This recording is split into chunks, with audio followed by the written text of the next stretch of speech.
From the north side of the San Francisco Bay to Singapore, welcome to Urban X Real Talk Fitness Radio with your host, business owner, lecturer, author, master trainer, Tiaja. With over 30 years of experience in the health and fitness industry, he will challenge the fitness between your ears. So prepare your mind, body, and soul for the revolution of self-care, the evolution of fit, with real talk about real people, real health, real fitness, and the real deal behind our present illness culture. Real talk every time, all the time. Get weekly insights on how to shift your thinking, emoting, eating, training, hydrating, goal setting, and resting for you, the everyday athlete. You can cheat your fitness, but you can't steal your health flow. It's Tuesday, 9 a.m. Let's flow.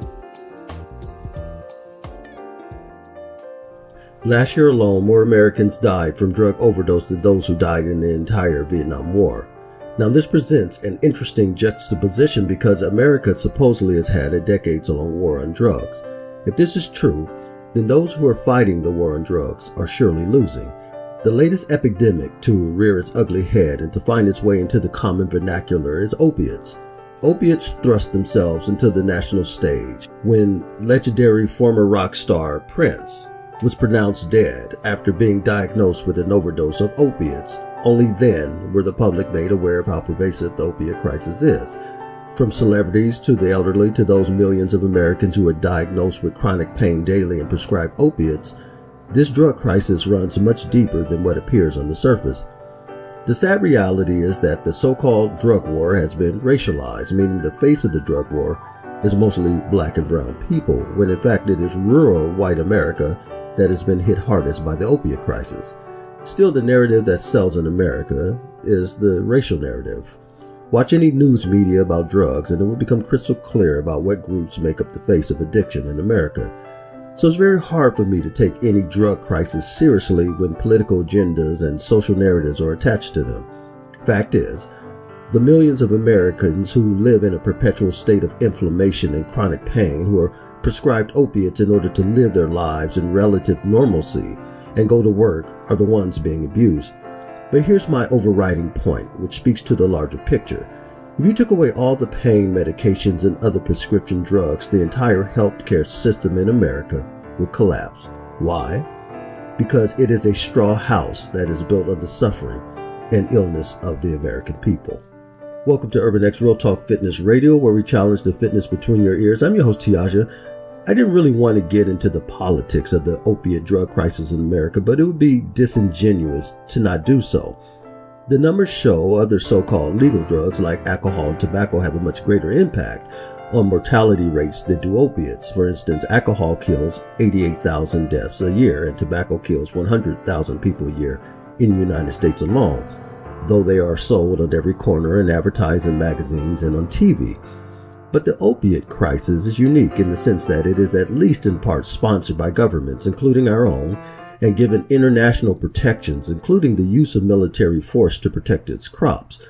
Rather than do a bunch of talking myself, I'm going to share with you several different perspectives on this so-called opiate crisis. The first clip is taken from a 2017 MSNBC documentary titled One Nation Overdose Documentary on the Deadliest Drug Crisis in American History. It dares to put a different face on the drug crisis in America. The second is a short clip from a 2010 Fox News report. And finally, a video from PBS News titled Why the Human Brain Loves Opiates, that takes us through a scientific trek through the human brain, which explains what opiates do to the brain and why they're so addicting. Now, education is the key to breaking the deadly cycle of drug addiction in America. The problem is most of the education we receive is miseducation, and that is by design. So get your pad and pencil ready, and let's go to school. 2018 will be just another year unless today you decide that it won't be. It is Tuesday, October 9th, 2018. Let's flow.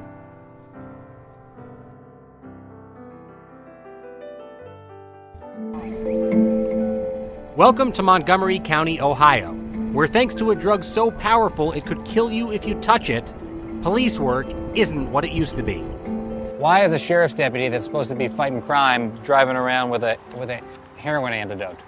We don't have enough EMS units for the overdoses. When we first started doing this, it was 1 every 2 weeks, and then it gradually worked its way into 1 every week, and now we're into 3, 4, 5 a day. I could probably look on my computer right now and there'd be 3 or 4 overdoses on there right now, somewhere within this county. It didn't take very long. The deputy said that there was a car accident here. You can obviously see that with the minivan here and the pickup truck. And they took one person out of the vehicle who they say had a 1,000-yard stare, was out of it. And so now he's in the back of the ambulance here. He's my brother. Okay. We just lost our dad to an overdose. You lost your dad to an overdose? I come outside and there's an accident. Okay. And then another officer comes up and tells me that he said that he took 2 caps of fentanyl. Fentanyl? Okay. Okay. And I don't know I wasn't even in the car when it happened. Do you use yourself? No, not Nothing? at all. Anybody else in your family hooked on heroin or My fentanyl? other brother. How many brothers you got? 3. 3? I've tried my whole life to keep my family sober. Literally, I was so How bad do you think the problem is in Dayton? sick. Can I ask you a question? Did you think your brother was using? When I first picked him up, no. Not today. Not today when I first picked him up. And when was the last time you thought your brother was using? About 6 months ago. He was supposed to be on the Vivitrol shot. Yeah, and it's supposed to last like for a month, right? At Yeah. least. You literally just walked in to cash a check, and by the time you came back, your brother had gone and come back and got in an accident and then told the paramedic that he was on fentanyl. Yeah. What did he look like? Oh, his eyes were glossy. You can barely open them. What did he say to you? Nothing. He loves me. He said, I love you. What did you say to him? I love it.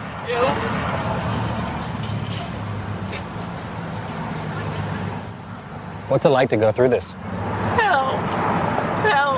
Every day it is hell. Traditionally, opioids like heroin are made from opium poppies. But what's ravaging this community is made in a laboratory. Over the past 2 years, fentanyl, a synthetic opioid that can be thousands of times stronger than heroin, has been flooding into places like here, Montgomery County, Ohio, where the overdose death rate has been skyrocketing.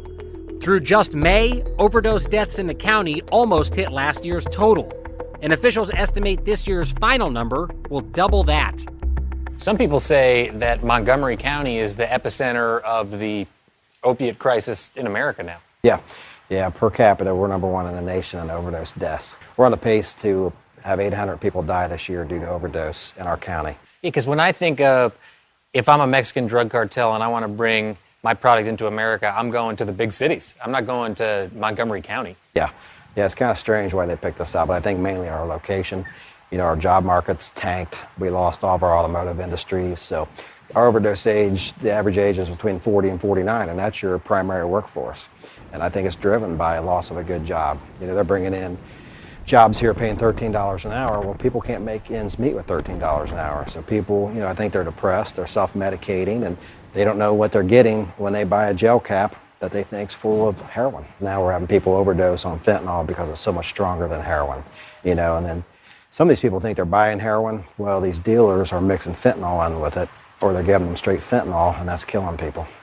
The first opioid of abuse was prescription pain pills, including Oxycontin. But in response to media attention, access to pills was restricted, and in their place came heroin made from Mexican poppies, cheaper and more powerful.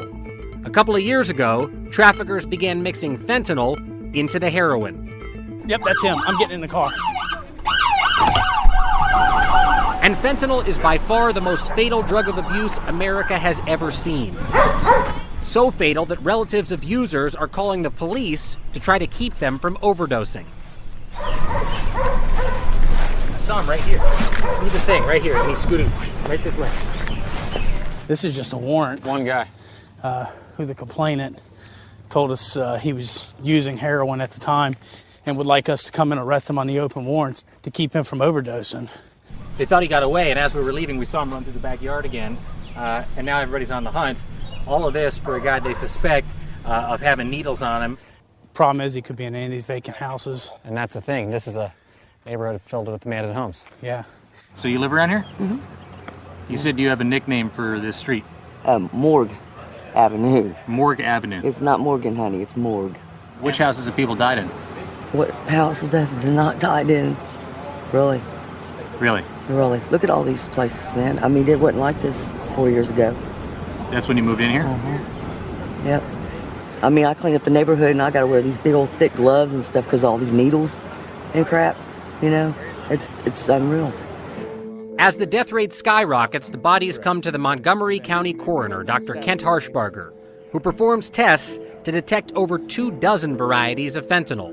So this is what you call the cooler. This is our cooler, our main cooler. When did the bodies that are all around us come in here? Over the last probably 24 to 48 hours. And every day, bodies are cycling through here? Correct. These trays will mostly be full by tonight. What's the percentage of the bodies that are in here right now that are overdose deaths from heroin or fentanyl? We were averaging 60 to 70% of our cases now are overdoses. So 70% of the people that are in this room died probably of fentanyl? Correct. That's correct. If you could extrapolate from the numbers that you see here in Montgomery County, how many people across Ohio are going to be killed by fentanyl this year? For our system, we cover about a fifth of the state of Ohio, and we're estimating about 2,000 overdoses this year. If that continues, so that's about 10,000 for the state or more. 10,000 for the state? For the whole state. And that sounds like a national number, 10,000 overdose deaths from fentanyl. Correct. Our last number for 2016, Ohio was estimating 4,000 overdoses, and I believe we'll at least double that, if not 2.5 times more this year, if this trend continues. I just saw a doctor walk out of the autopsy room towards the cooler and do this. Like, what is that about? All right, well, that's probably his fourth case today. Fourth case of the day. Of the day, yeah. We're all tired. When you think about the fact that there will be, by the end of the year, 12,000 people who have died from fentanyl in Ohio, how is that not a mass casualty event? That is multiples of 9/11. Oh, it is a mass casualty event. And actually, with my friends in Cuyahoga County, we've actually been trying to put some pressure on the state officials to declare a health emergency. This is no different than some kind of mass casualty event in any other form. It's just a medical event. A medical emergency? I believe so. It needs to be recognized that way to bring some federal assets to help us. Welcome back to Fox and Friends. Dave Briggs, he's Clayton Morris, she's Allison Camerata. We're going to head to Afghanistan this morning. One of the biggest obstacles in front of the U.S. troops there in Afghanistan is the opium trade. The Taliban is using it to intimidate the population. Yeah. Joining us from Helmand Province is Geraldo Rivera. Good morning to you, Geraldo. Tell us what you've seen during your days there in Afghanistan. Hi, Allison, Dave, and Clayton. Yes, in some ways, the Marines' brilliantly executed invasion of Marja, this town in the middle of Helmand Province, was the easy part. The hard part now is governing this province, a province, as you suggest, that has become addicted to opium in many, many ways. That is the principal crop that is being grown here. The Taliban lend the farmers the money. They are indebted to the Taliban. They have to grow the opium. Now the Marines, in their success, are in a sense a victim of their success, because now the population is, they have these opium fields, and we are tolerating it. We are tolerating the cultivation of the opium because we know that if we were to destroy it now, the population would turn against the Marines, and it would be a real security risk. Let me introduce Lieutenant Colonel Brian Christmas. He's the commanding officer of the 3rd Battalion, 6th Marines. Really a wonderful group of Marines here. I know that you care deeply about this contradiction, the fact that here you have one of the best fighting forces in the world ever mounted, and in a sense you're watching as this opium is being grown. I know it grinds at your gut. How do you deal with it? What are you doing about it? Well, frankly, this is a part of their culture. So while it might grind in my gut, it's what they do. We provide them security, we're providing them resources, and we're providing them alternatives. And the alternatives are different crops to grow. They're getting the seed and the fertilizer to do it. They can rotate any of their crops that they want. If they want to get rid of their wheat and grow cotton for the winter, they can do that, and we're going to help them do it. So the same thing goes for the poppy. So you think that, we were at the market, and everywhere we go, they're selling these little devices. Take a shot at this, Greg. They're hand-carved. These are the little devices they use to scrape the opium sap off the plant.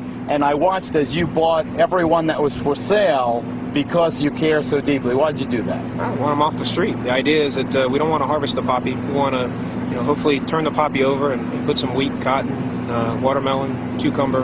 It's all great stuff they grow out here. We just want to see that come to fruition and the poppy just to go away.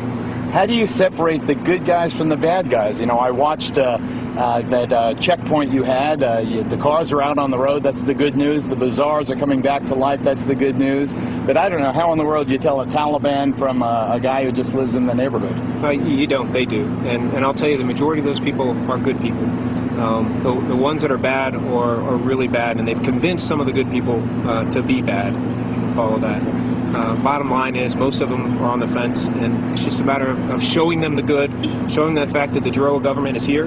It's going to make a difference, that we're here to help them with that security and those resources, but they're the ones that are going to make the difference. There are a few bad people, the majority of them are good. But I really, I fault the politicians for putting the Marines in this position, where we can't eradicate these crops for security reasons, and these guys, after winning the war, in a sense, now have to fight this fight. But next year, hopefully it'll be better. I just want to quickly pan around, see some of the 3rd Battalion 6th Marines. There's the Master Gunnery Sergeant, top ranked enlisted man. Next to him is Captain Black. He had a visit. Quick, who visited you a couple of weeks ago? Prince Charles came down a couple of weeks ago. And the Brits like him? I mean, do you guys like him? Yeah, it's good that he came out, saw the guys, went out to the bobs and engaged with the guys. That was good. Good to come around. So we had a visit from Prince Charles, and the Marines are doing the good thing. Dave, Clayton, and Allison, back to you guys in New York. Thank you so much, Geraldo. Thanks so much. I mean, he just explains it better than we can ever read in any paper, what a dilemma it is with the opium trade. And they make so much money off the opium per yard there. They make so much money compared to those other crops. So it sounds great in theory, and Geraldo says this predicament that these politicians have put these guys in to have to tell them, hey, make a lot less money than the heroin you could be making with the poppy. And they can't destroy it. Right. What a difficult position. All right, in the meantime, I do have your headlines for you. For centuries, societies have coveted opioids for the euphoria and the pain relief they provide. In the 1800s, when chemists extracted morphine from opium poppies, it became the go-to treatment for the American Civil War. After morphine caused widespread addiction, drug companies invented what they thought was a non-addictive substitute. A cough syrup called heroin. That turned out poorly for the 20th century. Today, prescription opioids like fentanyl and oxycodone crowd America's medicine cabinets and its streets. Opioid overdoses now kill more Americans every year than car accidents. But to understand how we arrived here, you'll need to venture deep into the mind. Here's why our brains love opioids. When opioids enter the brain, they land on tiny docking stations at the end of your nerves called receptors. Typically, the receptors catch chemical messengers called neurotransmitters to activate your nerve cells. Opioid receptors do just the opposite. They stop electrical pulses from traveling through your nerve cells, also known as neurons. This dampening is handy with pain relief. Say you have chronic back pain. Your inflamed muscles are constantly sending pain signals to your brain via neurons in your spine. Opioids quiet those nerves, relieving your pain. Opioids have 3 major receptors, mu, kappa, and delta. But the mu receptor is the one to remember. The mu receptor is responsible for the consequences of almost all opiates. It slows breathing, eliminates pain, and fills the mind with warm euphoria. But too much of this opioid off switch becomes addictive. Opioid addiction starts in the midbrain, where mu opioid receptors turn off a batch of nerve cells called GABAergic neurons. GABAergic neurons are themselves an off switch for pleasure. They prevent other midbrain neurons from flooding the brain's pleasure circuits with another transmitter, dopamine. It was definitely a party at first, and felt it was fun, no consequences right away. At one stop along these pleasure circuits, the nucleus accumbens, the dopamine triggers a surge of happiness that reinforces the idea that opioid drugs are rewarding. And in our brain's fear center, the amygdala, the dopamine relieves anxiety and stress. Just an overall sense of well-being, no problems, just warm. Decision-making brain areas become overwhelmed and cravings set in.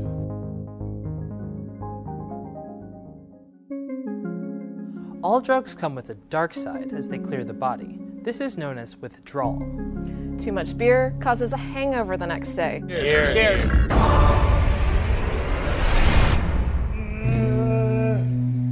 What the hell? A cocaine high is followed by a crash. But opioids, especially long-lasting ones like methadone, don't change a person's outward behaviors. You can still drive and go to work. I was a functioning addict. I worked at a real estate company. I was a broker over 900 agents. However, opioids cause brain circuits to slowly adopt a new state of normal. Soon, without opioids in the body, addicts feel constantly anxious, and their stress hormones stay elevated. I just remember waking up and everything was blurry and I felt really bad. Opioids typically trigger constipation and tweak body temperature.